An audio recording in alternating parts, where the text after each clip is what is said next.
If you like classic airplane styling, bush planes, and taildraggers, then scoot your lazy boy chair a little closer to the screen. Today, we're going to tour the new fab shop of Patriot Aircraft, where they not only build brand new airplanes, but restore the old ones back to new as well.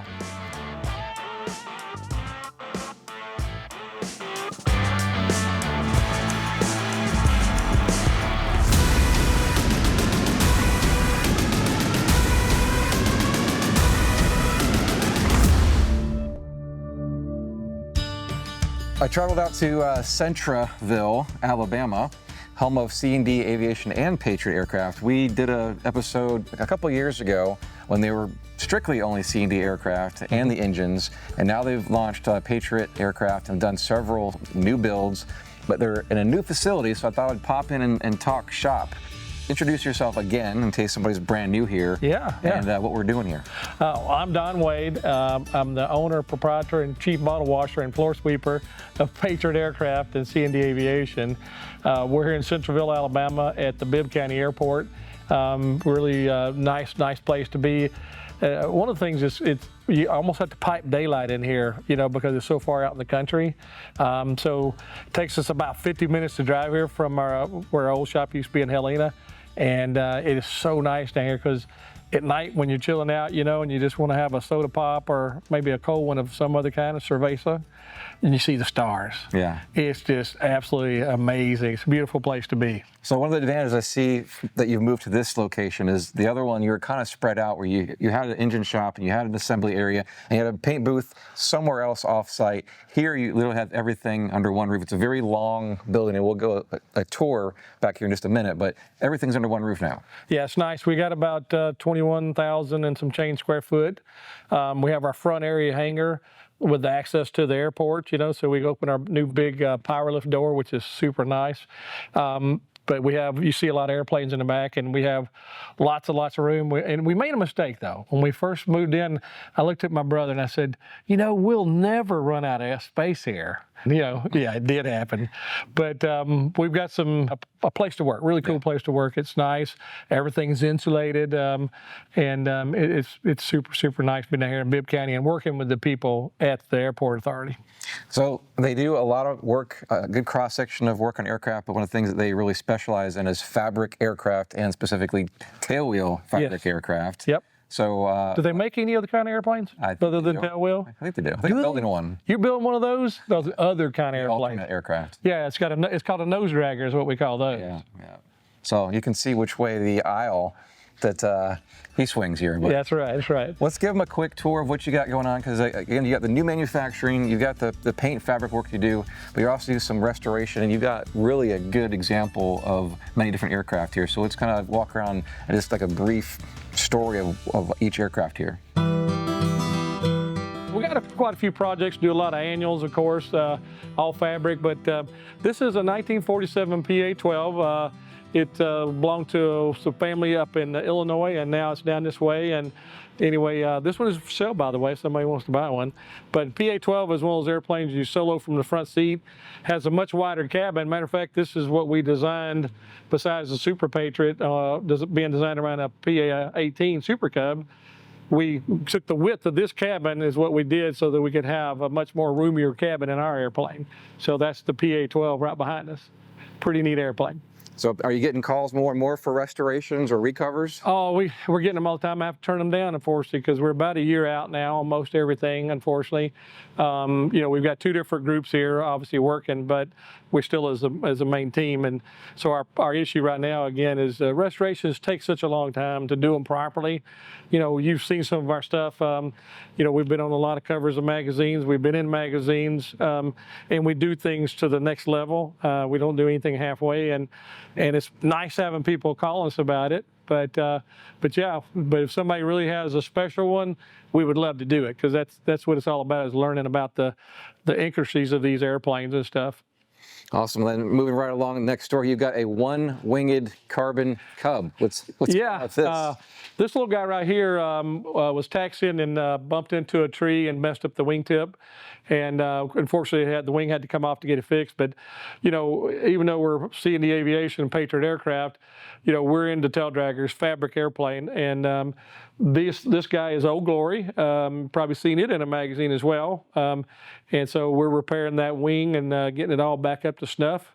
But it's a carbon cub, and this is an EX3 that was built by old Dave Embry, matter of fact. So kind of cool. We get to work on a lot of different people's airplanes. Yeah, the big tire craze is still very alive and well. It is. 35 sitting there right there. And yep. Yeah, but I'm telling you, mellows.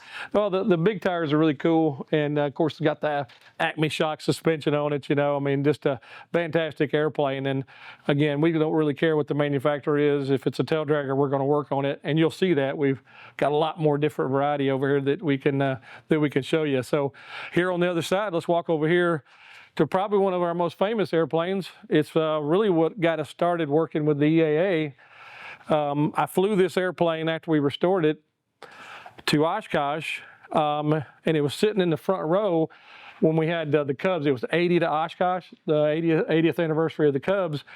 And because this one was yellow, they said, hey, get in line, man, go ahead and get in line. So I got parked in the front row, and the photographers should come by, and then all of a sudden Jim Busha showed up, which is the editor-in-chief and the right-hand man at EAA, saw the airplane, and we talked about it, and so it wound up being on the cover of the magazine, in Vintage Magazine. And so this airplane is really cool because it won the Silver Lindy at Oshkosh.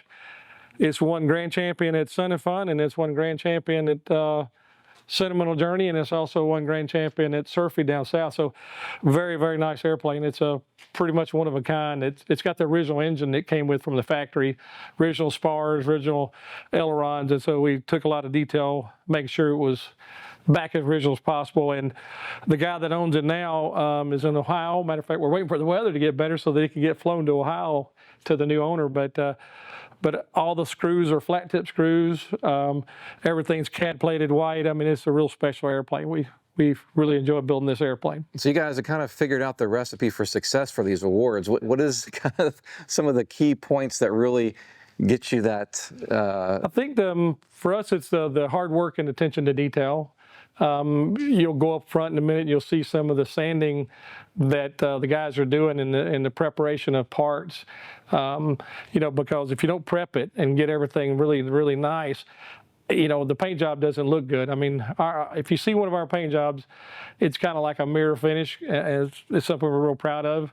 But also making sure that we put things like they should be, you know, lining, when we put an inspection cover on, lining even how the rivets are lined up on the spring that holds it in place.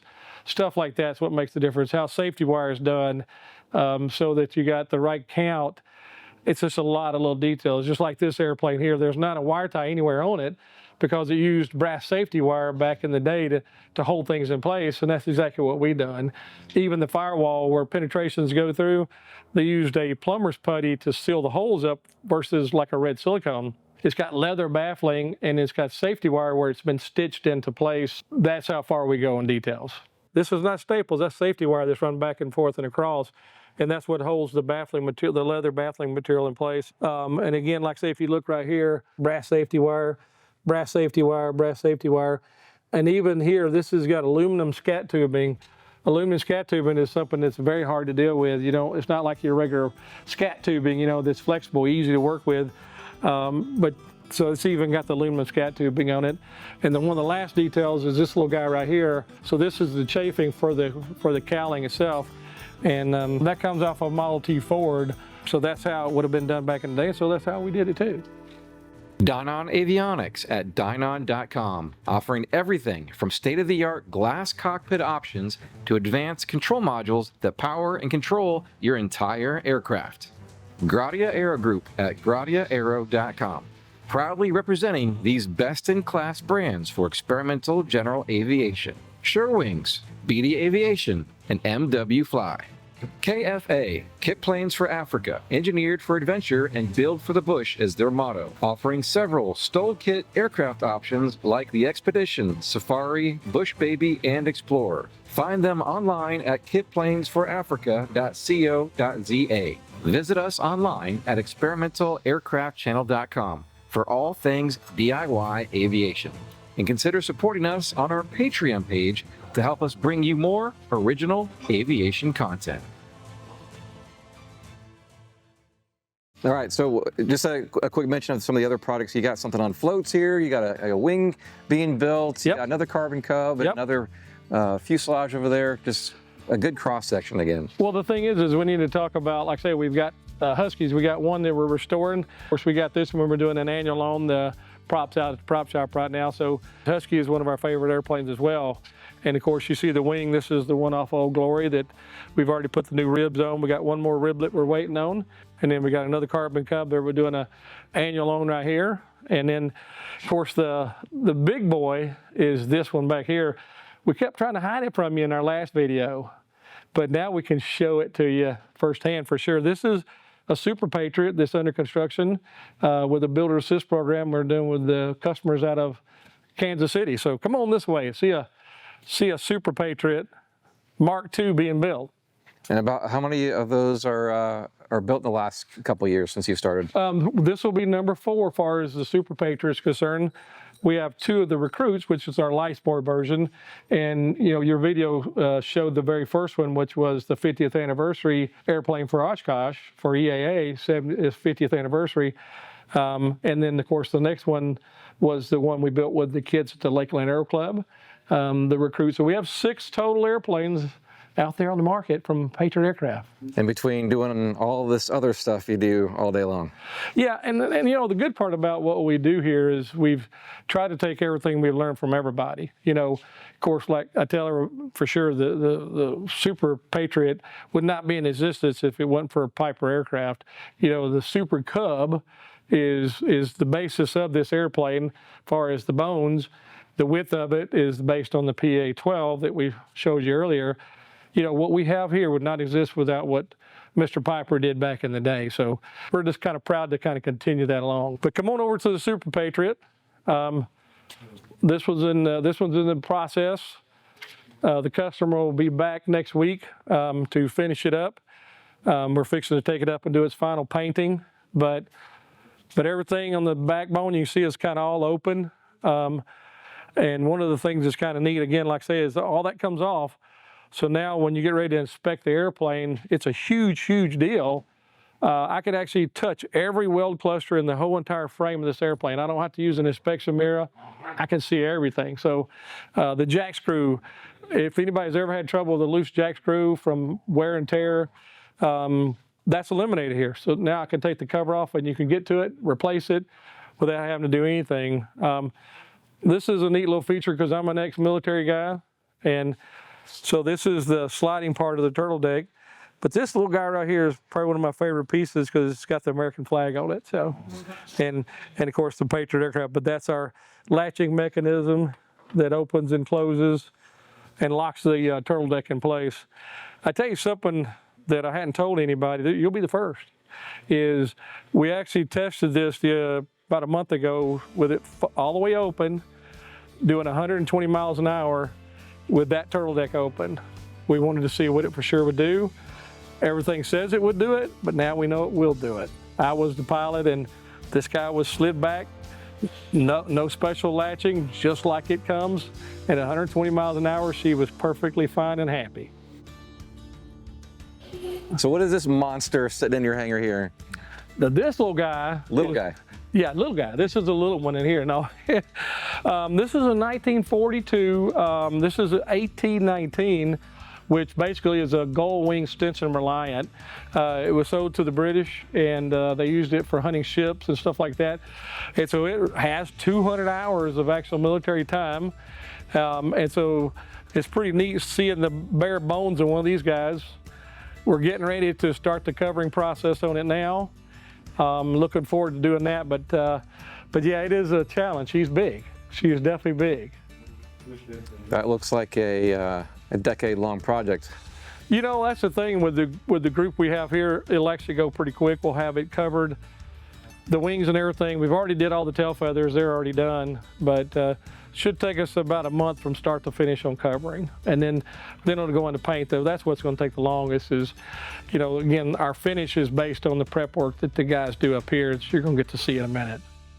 All right, why don't you kind of showcase your abilities with equipment here of what you can do for restoration of all these aircraft. I tell you, one of the things with we got a lot of old machinery here that we can use to make almost anything on the airplane. We got definitely, we got the bar folders, we got the brakes, we got this little guy right here is a continuous stomp shear. We got a roller to bend stuff. And then of course we have a water-cooled TIG machine over there. There's not too many things that's here that we cannot make. We got a brake liner, old style for doing brakes on the car, and it works great for putting new linings on the new modern stuffs. Media blasting machines, we got a small lathe, spot welders.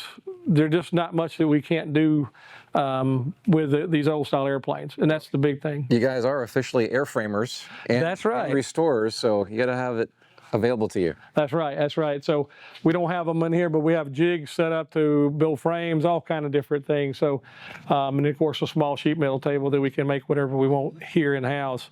We don't have it inside, but we even have a huge sandblasting cabinet outside that we can put a whole entire frame of an airplane in, and we can sandblast that as well before we actually epoxy coat it. We don't believe in the powder coating, unfortunately, because if you don't take it straight from sandblasting or acid etching straight to the powder coating, there's a time for oxidation to take place. So I prefer to do the epoxy coating, and we buy our stuff from Meritech Coatings, obviously, and that's one of the reasons we like doing epoxy is that reason. But so come on over here, let me show you our certified hardware. Here we have all variants of nut plates, nut clips, just in that cabinet right there whatsoever. Then all kind of different hardware, stainless steel, you name it, we got it. And over here, in all these yellow containers, again, all of our certified hardwares. But we also save a lot of the older stuff, like these gray cabinets here. There's nothing but old, original white CAD plated, silver CAD plated hardware in those old military style hangars. When people need hardware, usually they don't even call Aircraft Spruce, they call us. And we usually have it, so it's kind of nice. So you got some new old stock to keep up with some of these restorations. Yeah, one of the things that we did is we got a lot of stuff that actually has the Piper name on it too. And those are very special and hard to come by. The Rocketeer, that was the L4 they found that was from Bazooka Charlie. And we had a new old stock still wrapped up in Cosmoline jury strut for a J3L4, and of course we gave that to the project. So it was kind of cool being able to have that. This is another technique. When I stir, I bring the top to the bottom of the top. I do the same thing. Bottom of the top.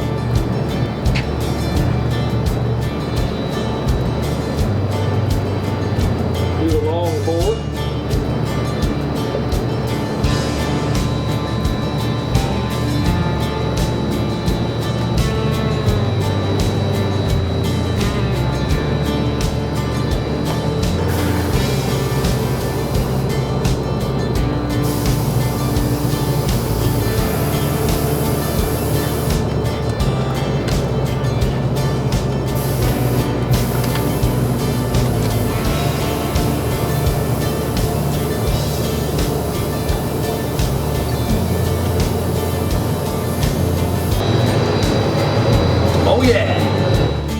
Somebody want to get in touch with you for C&D or Patriot or all the things that you do here, get in touch with you. Yeah, just tell them to look at patriotaircraft.com, or specifically for my email, it's don@patriotaircraftusa.com, or they can call me on my cell phone, I don't mind, at 205-230-6089. And of course, C&D Aviation, at yahoo.com is another one as also, and I answer all that. So just give me a buzz. I'll be able to help you out if I can. And then, of course, we'll be at Oshkosh. Not sure where we're going to be at Oshkosh yet. We're talking with a couple different vendors about showing up at their booth, but we'll definitely be there for sure at Oshkosh. So look us up. We'll put stuff on our website, like I say, patriotaircraftusa.com, and just come look us up, and we'll be able to work with you guys and help you any way we can. And of course, we'd love to restore a cool airplane, but what we'd really love is to build you a new one. So how about that? Guys, if you noticed something just a little bit different on this episode, we are trying now a brand new editor for the channel. I'd love to get your feedback. How about drop us some comments below? Let us know what you thought. And we absolutely must say hi to our loyal patrons over on Patreon and our co-pilot status, Zach Newsom, Mike Babcock, Lynn Gardner, Gary Martin, and the team. Thank you. I hope you've enjoyed this episode. Consider subscribing for more.